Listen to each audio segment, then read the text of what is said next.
Berikut ini adalah beberapa amalan yang dicintai oleh Allah. Pertama, jadilah orang yang memberikan manfaat bagi orang lain.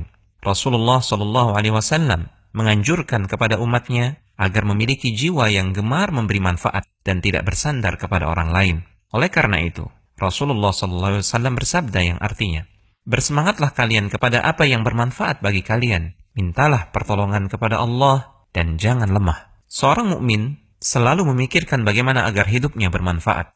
Mukmin sejati yang punya kelebihan harta, ia berpikir bagaimana bisa memberikan manfaat dengan hartanya. Seorang mukmin sejati yang memiliki kelebihan ilmu, dia juga berpikir bagaimana ilmunya bisa memberikan manfaat kepada orang lain. Siapa yang memiliki tenaga, dia berpikir bagaimana tenaganya bisa bermanfaat bagi manusia. Rasulullah SAW bersabda, "Engkau membantu seseorang menaikkan barang ke atas kendaraannya, itu adalah sedekah." Demikianlah Islam mengajarkan umatnya agar menjadi orang yang bermanfaat.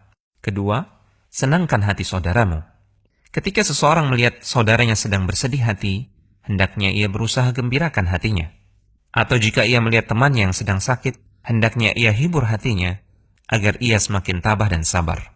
Itu amalan yang besar di sisi Allah Subhanahu wa Ta'ala. Rasulullah SAW bersabda yang artinya, barang siapa yang menghilangkan satu kesulitan seorang mukmin di dunia, maka Allah kelak akan hilangkan kesulitan baginya di hari akhirat. Ketiga, berilah makan orang-orang miskin dan orang-orang yang kelaparan. Seorang mukmin jangan sampai membiarkan tetangganya atau saudaranya sesama muslim kelaparan. Allah Subhanahu wa Ta'ala berfirman tentang orang-orang yang dimasukkan ke dalam neraka sakar. Apa yang menyebabkan kalian masuk ke dalam neraka sakar? Mereka menjawab, kami dulu ketika di dunia tidak mengerjakan salat dan kami tidak memberikan makan orang-orang miskin. Keempat, bantulah orang-orang yang terbelit hutang. Dahulu ada seorang laki-laki yang suka berbaik hati memberikan hutangan kepada orang lain. Kemudian ia berkata kepada pelayannya, "Wahai pelayan, coba kamu lihat, adakah di antara mereka yang sulit membayar hutang? Jika ada, bebaskan saja hutangnya."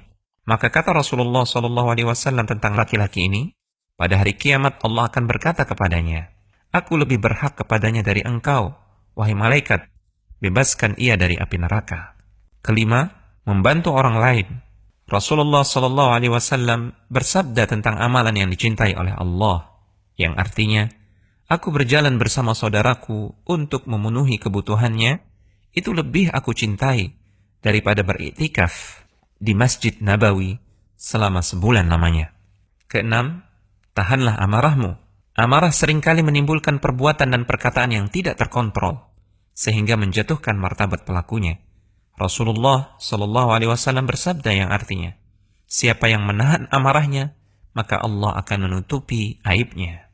Ketujuh, membantu menyelesaikan permasalahan orang lain hingga tuntas. Rasulullah SAW bersabda tentang amalan yang dicintai oleh Allah, dan barang siapa berjalan bersama saudaranya sampai ia memenuhi kebutuhan saudaranya, maka Allah akan mengokohkan kedua kakinya di hari ketika banyak kaki-kaki terpeleset ke api neraka. Muslim.org.id